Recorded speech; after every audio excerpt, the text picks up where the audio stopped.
जो भी बड़े प्यार से रहा करते थे।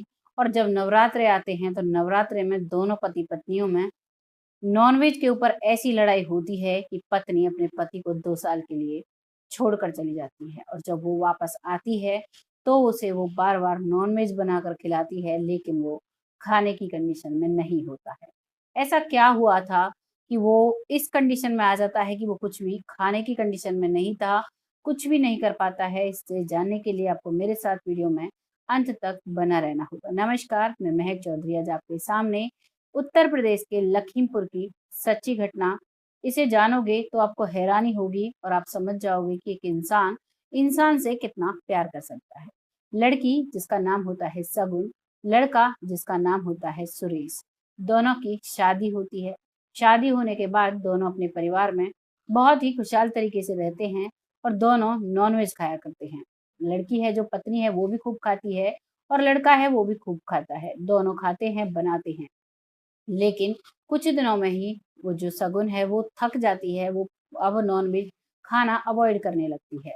अपने पति से भी कहती है कि मुझे नॉनवेज खाना अब बिल्कुल अच्छा नहीं लगता और तुम भी इसे मत खाया करो, हफ्ते में 1-2 बार ही खाया करो, बाकी टाइम मत खाया करो। लेकिन उसके पति सुरेश को तो बचपन से ही नॉनवेज खाने की आदत थी। वो कहता है कि मैं तो बचपन से ही खाता हूँ, तो मैं इसके बगैर नहीं रह सकता। तभी लड़की कहती है पत्नी कि अगर तुम्हें खाना है तो तुम खुद से बनाकर खाया करो। वो कहता है ठीक है, तुम अपना आराम से अपना खाना-पीना बनाकर नॉनवेज मैं खुद बनाया करूँगा और खुद ही खाया करूँगा। जब वो अपने काम से आता है, वो एक गाड़ी चलाया करता था और उसी चलाने के बाद वो शाम को इतना थक जाता था कि वो मतलब क्या पैकेट यू ठीक है। जब वो शाम तक हारा थका गाड़ी से आता था वापस, वो इतना थक जाता था कि वो अपना खाना बनाने की कंडीशन में नहीं होता था।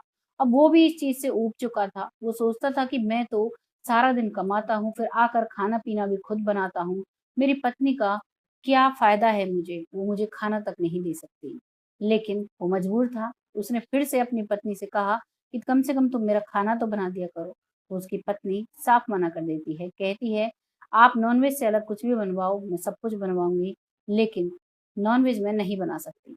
अब एक फ्रेंड से बात करती है कि मेरे घर में ऐसा कुछ चला हुआ है, मैं क्या करूँ? तो उसकी फ्रेंड कहती है कि तुम बिल्कुल नॉनवेज को त्याग पत्र दे दो, तो तुम्हारे घर में शांति रहेगी। अब वो ऐसा ही करती है, उसका पति कहता है तुम नहीं बनाती और वो लड़की कहती है कि अब तुम इस नॉनवेज को घर में भी नहीं बना सकते अगर तुम्हें मेरे साथ रहना है तो। ना ही मैं खाती हूँ और अगर जिस दिन तुम खाओगे, कहीं बाहर से भी खाकर आओगे तो तुम मेरे कमरे में मत आना।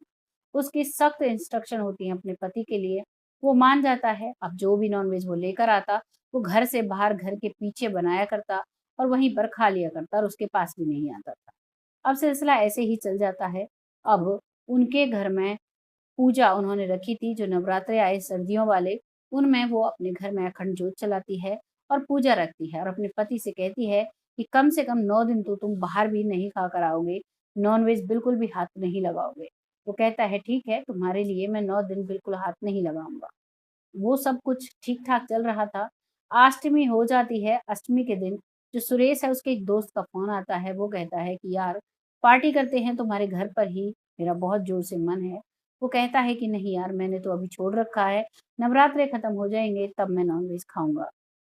लेकिन उसका दोस्त कहता है, ऐसा तो कुछ नहीं होता यार, चलो बाहर ही बना लेते हैं पार्टी, लेकिन वो मना कर देता है। लेकिन फिर भी उसके दिमाग में लालच जाग जाता है और अब वो नॉनवेज लेकर आता है और लाकर घर के पीछे चुपचाप बना ही रहा था।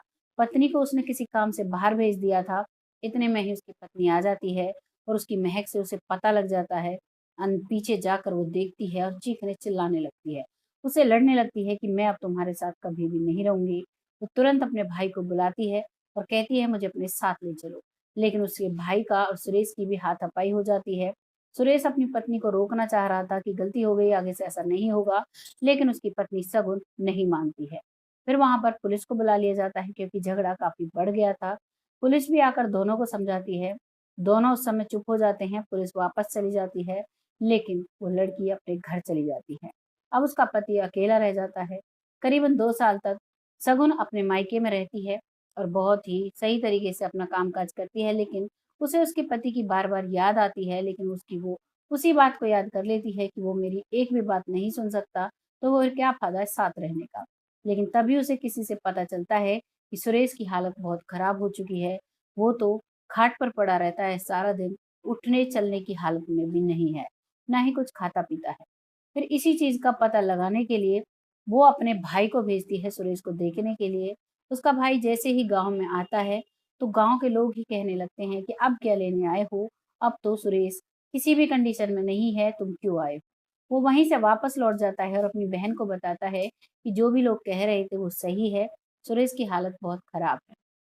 तभी वो शगुन जो है वो अपने ससुराल आती है, आकर अपने पति को अपने घर में जब देखती है, तो एक चारपाई पर पड़ा है और बहुत ही कमज़ोर हो रहा है। बुखार से उसका बदन तप रहा है। वो उसके पास आती है और उसके पास देखते ही सुरेश उसे देखते ही रोने लग जाता है। उसमें इतनी भी क्षमता नहीं थी कि वो रो सके अच्छी तरह से और वहाँ पर बैठकर शगुन भी रोने लगती है। फिर कहती है कि मैं तो थी नहीं, तुम तो अच्छा खाना-पीना खाते थे, फिर अब तुम्हारी हालत ऐसी कैसे हो गई? मैं मना करती थी, तुम नॉन-वेज मत खाया करो, फिर भी तुम्हारी हालत ऐसी हो गई है। लेकिन सुरेश है वो कहता है कि मैं तो नॉन-वेज को छोड़ चुका हूँ, जब से तुम गई हो तब से मैंने नॉन-वेज नहीं खाया है।